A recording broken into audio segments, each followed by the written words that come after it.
Hello नमस्कार दोस्तों, मैं मनोज यादव आपके अपने YouTube चैनल पे स्वागत है आप सभी लोगों का एक नए वीडियो में।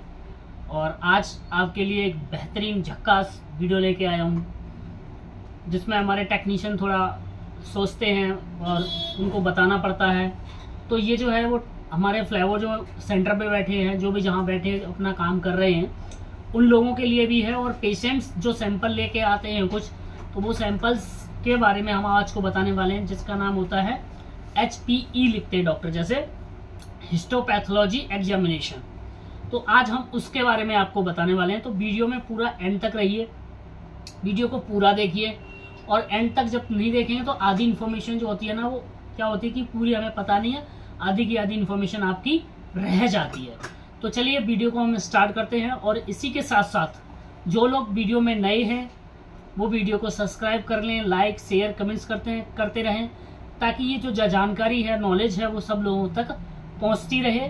तो हम कोशिश यही करते हैं कि सबको जानकारी मिले, सबको इस चीज़ का पता लगे।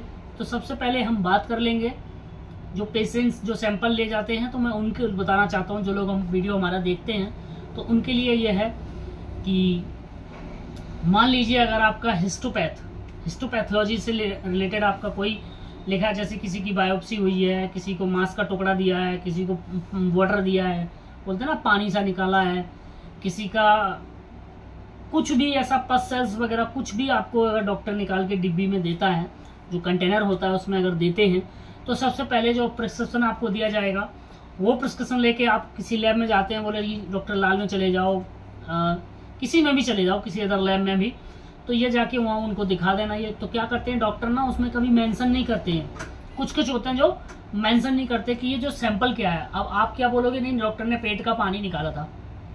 भैया पेट का पानी थोड़ी ना डाला जाएगा वहाँ तो ये पूछा जाएगा ना, जैसे हम ब्लड टेस्ट कराते तो ब्लड का सैंपल है, यूरिन कराते तो यूरिन सैंपल है, ये हमें पता है ना। स्टूल का है तो स्टूल है। इस तरह से ही हिस्टोपैथोलॉजी में भी ये होता है कि ये सैंपल कौन सा है। जैसे मान लो अगर मैं आपको बता देना चाहता हूँ, ये हमारे फ्लैवो के लिए भी है और पेशेंट्स के लिए भी है और डॉक्टर्स के लिए भी है। तो ये चीज़ मेंशन जरूर करें, उसमें ज़्यादा से ज़्यादा जरूर करने की योग्य है। उससे पहले मैं आपको एक अपने फ्लैवो के बारे में बता देना चाहता हूँ। हमने जैसे पेशेंट के बारे में भी बता दिया, फिर मैं बाद में बताऊंगा आपको कि दोनों लोगों में क्या करना चाहिए, दोनों लोगों को क्या काम चीज़ आएगी। तो देखिए, अब मान लीजिए हमारे यहाँ पे फ्लैवो कोई बैठे हुए हैं जो रजिस्ट्रेशन कर रहे हैं, तो उनके पास जैसे सैंपल आप डॉक्टर ने आपको दे दिया जी, ये लो, और लिख के दे दिया ये करना है, यहाँ से ये सैंपल निकला, राइट से निकला, लेफ्ट से निकला, और आप टेस्ट करवा लिए, जाके बाहर से करा लीजिए, या हॉस्पिटल में अवेलेबल नहीं है, इस तरह से आप वहाँ करा सकते हैं। तब वहाँ लेके आ गए। अब उन्होंने क्या किया कि देखा कुछ नहीं, फॉर्म भर लिया और ये सब ले लिया। अब पूछ रहे ये सैंपल क्या है, जब उसमें नंबर आया तो अब हम पूछेंगे क्या है। उससे पहले आप क्या कर सकते हैं कि उससे पहले आप इस चीज को तो उन लोगों के लिए क्या है, जैसे मान लीजिए सैंपल ले लिया, उनका रजिस्ट्रेशन नहीं करना।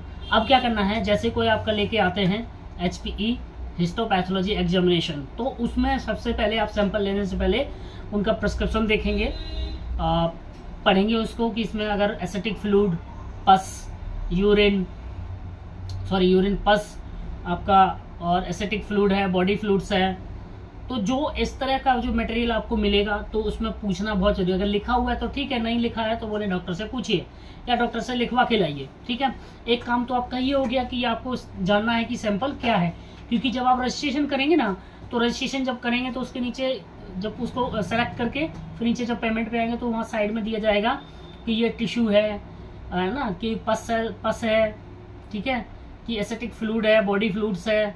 तो इस तरह का जो आपको उसमें ऑप्शंस आएगा वो ऑप्शन भरना पड़ेगा, तभी आपका रिपोर्ट उस सैंपल से लगेगा। उनको तो नहीं पता ना कि क्या सैंपल दिया गया है, ये तो डॉक्टर बताएगा क्या सैंपल है। तो इन चीज़ों को आपको रीड करना, ये हमारे फ्लैवो के लिए है, ये रीड करना बहुत जरूरी है, ये मैंडेटरी है आप लोगों के लिए। और दूसरी चीज़, इसमें एक फॉर्म भरा जाता है हमारा हिस्टोपैथोलॉजी का, ठीक है, ये ना भूलें, हिस्टोपैथोलॉजी का फॉर्म भरना होता है। उसके बाद पेशेंट की हिस्ट्री चाहिए होती है। डॉक्टर प्रिस्क्रिप्शन जो होता है ना, तो उसमें पेशेंट की हिस्ट्री लिखी होती है हिस्ट्री में ये लिखा होता है कि उसको क्या ट्रीट कर रहे हैं, क्या मेडिसिन दे रहे हैं, क्या प्रॉब्लम है, क्या क्या दिक्कत उसको हो रही थी। तो ये सारी चीजें उसमें आपको मेंशन हुई होंगी, मिलेंगी।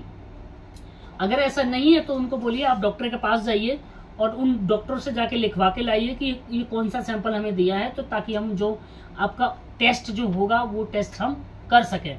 सबसे पहले आपने क्या सीखा, हमें सबसे पहले सीखना है कि आपका सैंपल कौन सा है। उसके बाद डॉक्टर प्रिस्क्रिप्शन चाहिए, यानी पेशेंट की हिस्ट्री। उसके बाद एक हमारा हिस्टोपैथोलॉजी का फॉर्म होता है, वो हमें फॉर्म भरना है। ये सारी चीज़ें अटैच करनी है।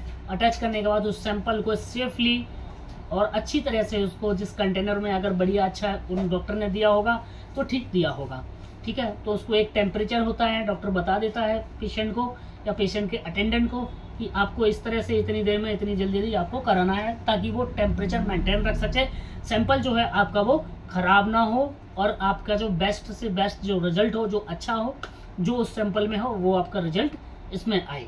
अब ये तो बात हमारी थी टेक्नीशियन की, जो हमारे फ्लैबो हैं, जो हमारे सिटिंग में, जो रजिस्ट्रेशन में वर्क करते हैं उनके लिए। अब मैं दोनों चीज़ें आप लोगों को, मैंने पेशेंट को भी, पेशेंट के अटेंडेंट को भी और हमारे वर्किंग में जो लोग हैं उन लोगों के लिए भी ये सबसे इम्पोर्टेंट चीज़ है कि सबसे पहले आप आए तो आने से पहले जो मैं अभी बता चुका हूँ वही बात मैं बता रहा हूँ, कोई इसमें नया नहीं है, ये दोनों के लिए है कि आपको ये जानना बहुत ज़रूरी है कि ये सैंपल कौन सा है। आपको ये जानना ज़रूरी है कि स्मॉल बायोप्सी करनी है, लार्ज बायोप्सी करनी है, मीडियम बायोप्सी करनी है। ये 3 होती हैं इसमें। अब डॉक्टर ने अगर नहीं लिखा है तो अगर मेरा वीडियो जो लोग देख रहे हैं, जो पेशेंट है, पेशेंट के अटेंडेंट है, तो आगे से अगर वो उनका किसी का, मैं तो चाहता हूँ किसी का ना हो, बट अगर किसी का होता है तो इन चीज़ों को विशेष ध्यान रखने योग्य बातें आपको लोगों के लिए हैं। तो दूसरी चीज़, अब ये पता लग गया आपको कि मीडियम करनी है तो हम मीडियम पे रजिस्ट्रेशन करेंगे उसका, और स्मॉल का है तो स्मॉल का करेंगे, है ना, लार्ज का है तो लार्ज वाले पे रजिस्ट्रेशन किया जाएगा। तो ये दोनों लोगों के लिए योग्य बातें हैं, दोनों लोगों के जानने योग्य बातें हैं। हम एक बार फिर बता देते हैं, सैंपल कौन सा है, उसके बाद फॉर्म भरना है, पेशेंट की हिस्ट्री लेनी है, डॉक्टर प्रिस्क्रिप्शन हिस्ट्री लेनी है, ये सारी चीज़ें मैक्सिमम करनी है। अब आती है रिजल्ट की बात कि इसका रिजल्ट कब मिलेगा। तो ये 4 वर्किंग डेज में आता है। अब 4 वर्किंग डेज कौन कौन से हैं? 4 वर्किंग डेज में अगर मान लो किसी ने सैंपल दिया फ्राइडे को, तो फ्राइडे को तो आपने दिया है, वो तो काउंटिंग नहीं है। प्रोसेसिंग जब होता है तब काउंट होता है। तो सैटरडे को वो प्रोसेसिंग हो गया, या फ्राइडे की शाम को आपका प्रोसेसिंग हो गया, अकॉर्डिंग टू टाइम जो होता है उसमें हमारी रेफरेंस गाइड में, उसके अकॉर्डिंग। अब हो गया, अब होगी संडे की छुट्टी, तो वो काउंट नहीं आया, वो दिन नहीं काउंट किया जाएगा, प्रोसीजर उसका चल रहा है। तो 4 दिन तो ये प्रोसेस का है, बट रिपोर्टिंग जो है ना 5 से 6 दिन का है, 1 सप्ताह आप बोल सकते हो कि 1 सप्ते में रिपोर्ट्स आपकी जो है फाइनल रिपोर्ट आपकी 1 सप्ते में आ जाएगी। तो ये बताना बहुत जरूरी है। लोग ये नहीं बोले कि 4 वर्किंग डेज में आ जाएगी, नहीं, आप बोलिए कम से कम नहीं तो 4 दिन तो आपके हैं, बट 5 से 6 दिन भी हो सकते हैं, ठीक है। तो ये बताना बहुत जरूरी है पेशेंट को, ताकि वो वेट करें, फिर अब बार बार आपको फ़ोन ना करें, बार बार आपके सेंटर पे विजिट ना करें कि मेरी रिपोर्ट नहीं आई, या आपने 4 दिन बोला था, आपने ये से बोला था वैसे। तो इन सब चीज़ों का विशेष ध्यान रखना योग्य है। तो ये छोटा सा वीडियो आप लोगों के लिए था, तो मैंने सोचा चलो मैं बता देता हूँ। तो इसी के साथ वीडियो को हम समाप्त करते हैं। जय हिंद, जय भारत, जय जवान, जय किसान, जय Shri Ram. Thank you so much.